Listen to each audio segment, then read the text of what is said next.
Asia और Europe दोनों महाद्वीपों में ये देश आता है। यहाँ पुरुषों के मुकाबले बहुत ज्यादा महिलाएं रहती हैं। यहाँ की महिलाएं देह व्यापार के लिए दुनिया भर में जाती हैं। इन्हें भारतीय पुरुष काफी पसंद आते हैं। यहाँ तक कि अगर किसी भारतीय से पूछा जाए कि वो किस देश की महिला से शादी करना पसंद करेंगे, तो वो इसी देश का नाम बताएंगे। इसकी प्राकृतिक सुंदरता और इतिहास इतना ज्यादा दिलचस्प है कि करोड़ों सैलानी यहाँ हर साल सिर्फ घूमने आते हैं। इसके अलावा इस देश में एक ऐसी जगह भी है जहाँ के पुरुष अपनी पत्नियों को किसी भी अजनबी के साथ रात बिताने की इजाजत खुद देते हैं। दोस्तों, हम बात कर रहे हैं रशिया देश के बारे में।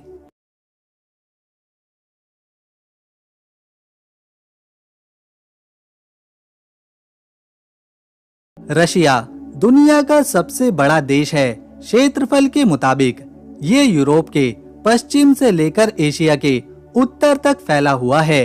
1,71,00,000 स्क्वायर किलोमीटर के एरिया में ये देश फैला हुआ है। यहाँ बहुत से मॉडर्न शहर हैं और कई इलाके ऐसे हैं जिसमें आज भी प्राचीन परंपराओं पर चलने वाले लोग रहते हैं। और एक ऐसा ही गांव है यहाँ पर जिसका नाम है चुकोतका। इस जगह एक बेहद ही अजीब परंपरा निभाई जाती है। जब यहाँ पर कोई पुरुष मेहमान बनकर आता है या कोई पुरुष अजनबी बनकर आता है, तो उसका स्वागत यहाँ कुछ खास तरीके से किया जाता है। गांव के लोग उस अजनबी या मेहमान पुरुष के सामने अपनी अपनी पत्नियों को खड़ा करते हैं और खुद कहते हैं उसे जो भी महिला पसंद है वो उसे रात भर अपने साथ रख सकता है। वो महिला उस अजनबी पुरुष का पूरा ख्याल रखेगी, उसके लिए खाना बनाएगी, बिस्तर लगाएगी, तैयार होगी और उसे एक पत्नी का सुख भी देगी।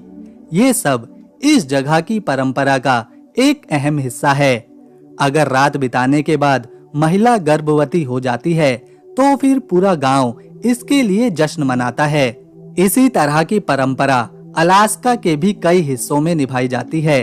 पति की सहमति से एक अजनबी पुरुष के साथ संबंध बनाना यहाँ पर आम बात है, क्योंकि इनके पूर्वज पहले से ऐसा करते आए हैं। चुकोतका की महिलाएं काफी मेहनती होती हैं, जो घर की सारी जिम्मेदारी खुद उठाती हैं। घर के बाहर के काम तो ये करती ही हैं, साथ ही साथ घर के अंदर के भी सारे काम इन्हें ही करने पड़ते हैं।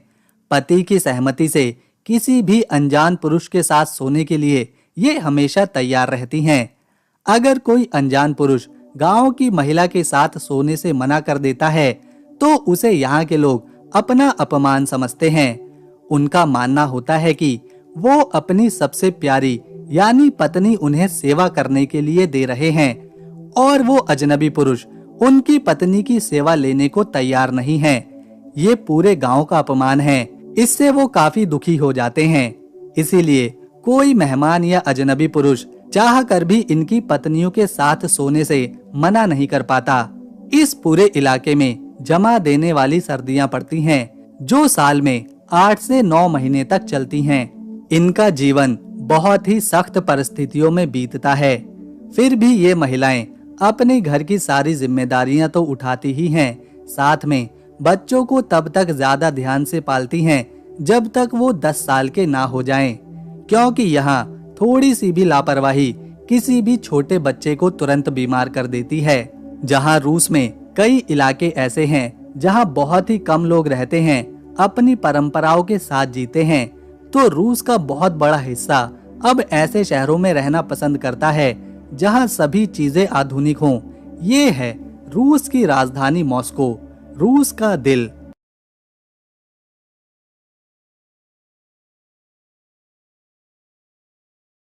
इस शहर की इमारतें, सड़कें लाजवाब दिखाई देती हैं। इस शहर को दुनिया के सबसे खूबसूरत शहरों में से एक माना जाता है।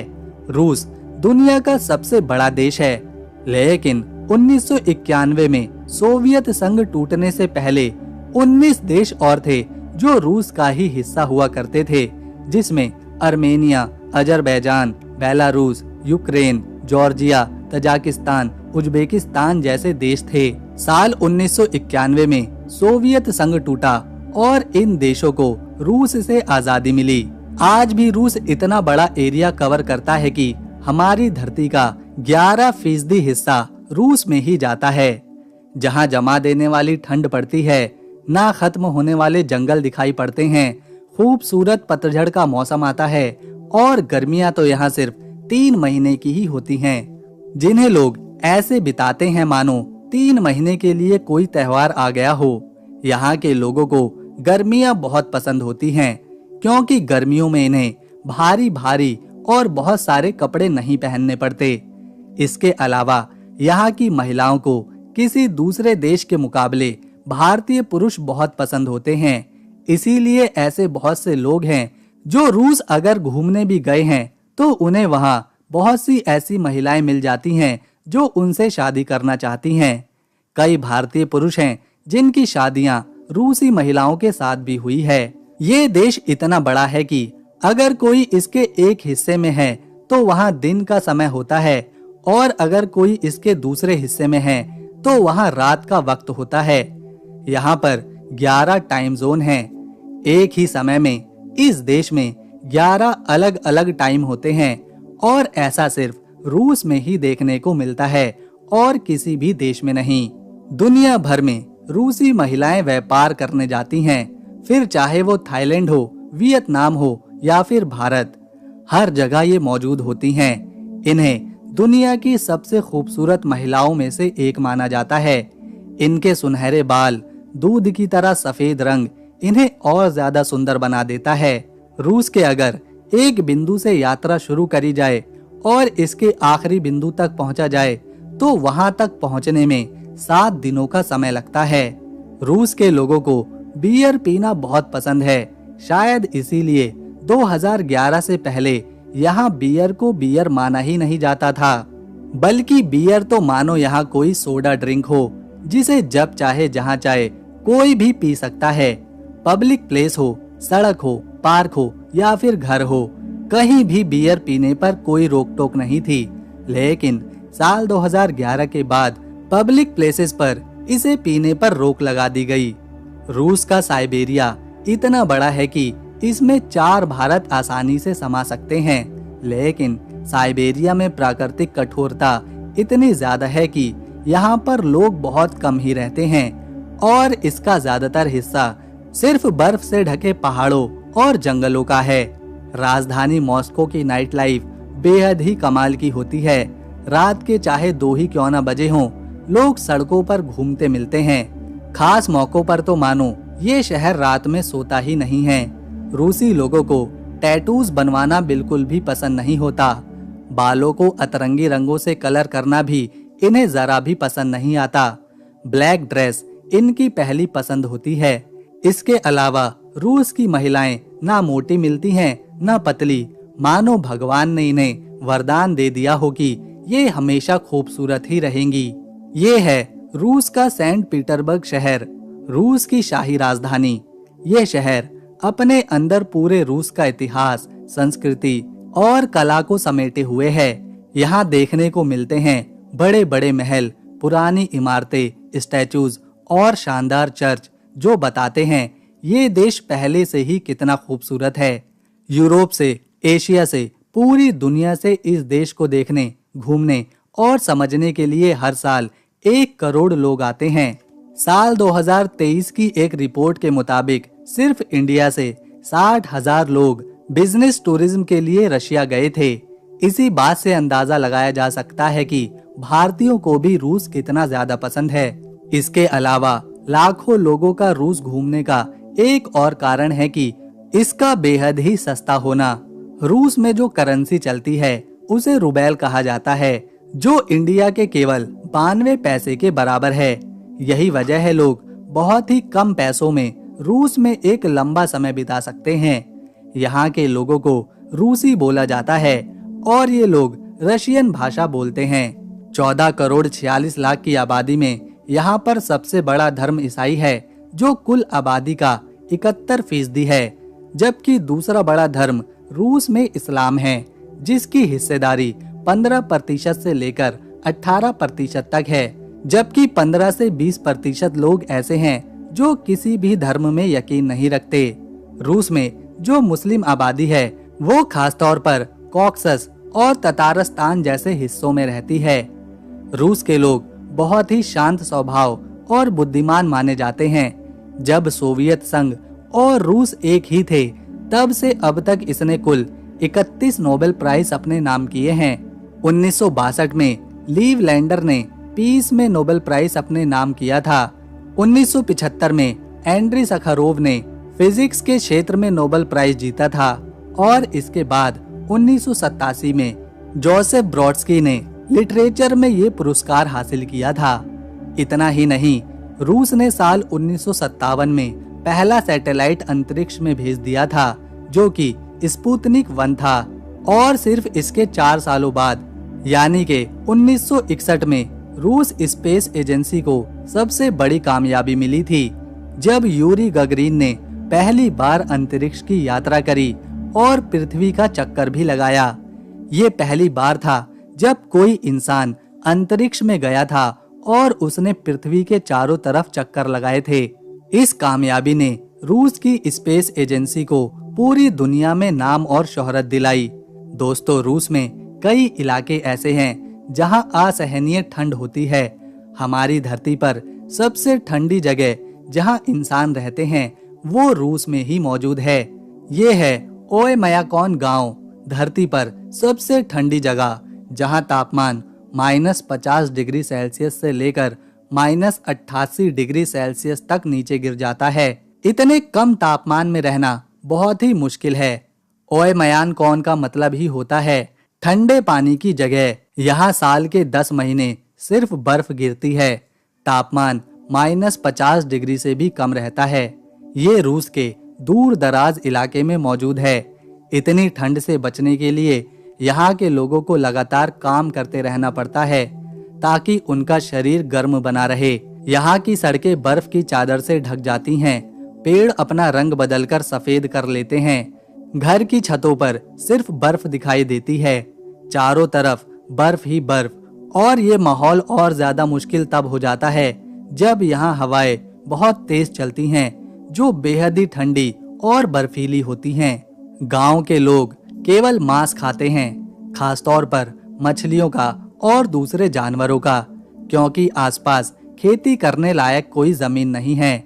गांव के लोगों को खास तरह के गर्म कपड़े हमेशा ही पहनकर रहने पड़ते हैं। नाक, कान, सिर सब कुछ ढकना पड़ता है ताकि वो ठंड से बच सकें। फिर भी बाहर निकलते ही आंखों की पलकों पर बर्फ जमने लगती है।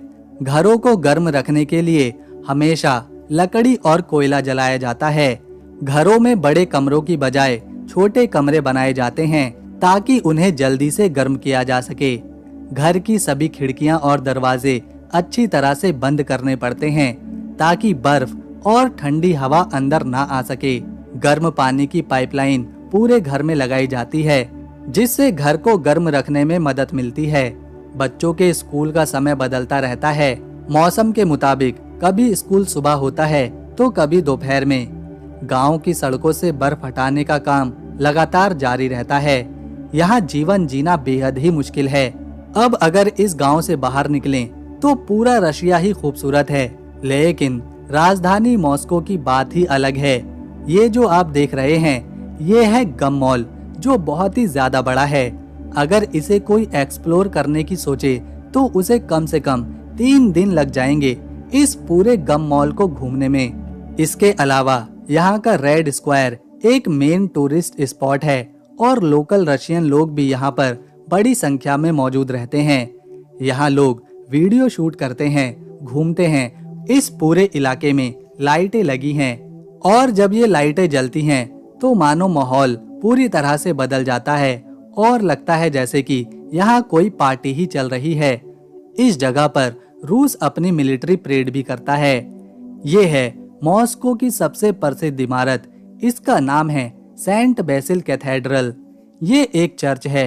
इसे 460 साल पहले यानी 1555 से 1561 के बीच इवान द टेरिबल ने बनवाया था।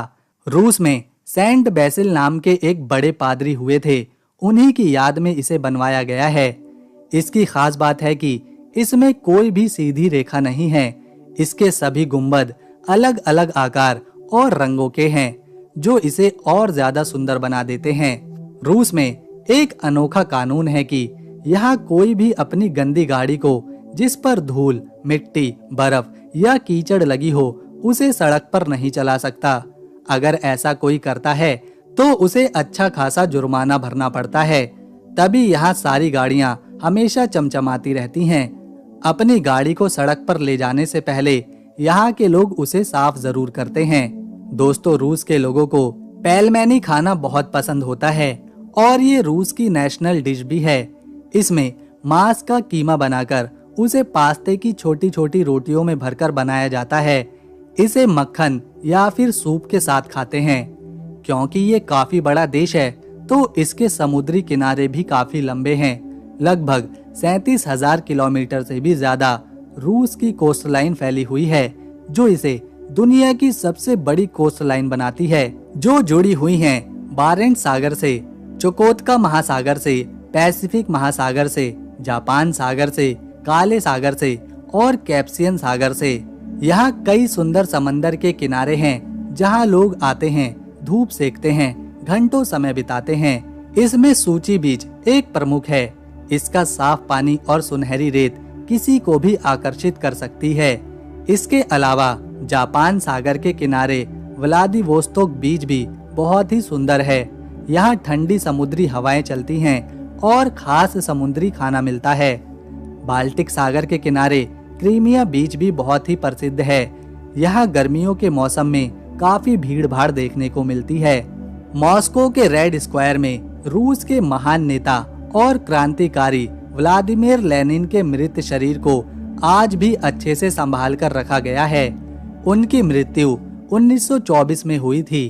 तब से यहाँ उनकी समाधि बनाई गई है उनके सम्मान में। इस म्यूजियम में लोग आते हैं और उनके मृत शरीर को देख सकते हैं, जो कि 100 सालों से ऐसे ही रखा हुआ है। लेनिन की समाधि रूस की संस्कृति और विरासत की पहचान मानी जाती है। रूस का ये शहर कजान है, जो कि मॉस्को से भी पुराना है, जहां यूरोप और एशिया की मिक्स संस्कृति देखने को मिलती है। इस शहर में मुस्लिमों की आबादी ज्यादा है, इसीलिए यहाँ आपको कई मस्जिदें भी देखने को मिलेंगी। साल 2018 में इसी शहर कजान में फीफा वर्ल्ड कप भी आयोजित किया गया था और उस समय इस शहर में भारी संख्या में टूरिस्ट आए थे। दोस्तों, रूस का रेलवे नेटवर्क बहुत ही बड़ा है। इतना बड़ा है कि यहाँ की ट्रांस साइबेरियन रेलवे लाइन दुनिया की सबसे बड़ी रेलवे लाइन है, जो रूस को एशिया और यूरोप तक जोड़ती है। ट्रांस साइबेरियन लाइन 93,000 किलोमीटर लंबी है। रूस के सेंट पीटरबर्ग में कई लोग ऐसे हैं जिनके बाल लाल हैं। उनकी पहचान उनके बालों से होती है। साल 2010 में सभी लाल बाल वाले लोगों ने सेंट पीटरबर्ग में एक त्योहार की शुरुआत करी, जिसे सितंबर के महीने में मनाया जाता है। इस दिन सभी लाल बाल वाले लोग एक साथ सड़कों पर निकलते हैं, संगीत बजाते हैं, नाचते हैं और अपनी एकजुटता दिखाते हैं, फोटो खिंचवाते हैं। सेंट पीटरबर्ग में ये त्योहार काफी ज्यादा प्रसिद्ध है। पूरी दुनिया से लाल बाल वाले लोग इस खास त्योहार में शामिल होने आते हैं।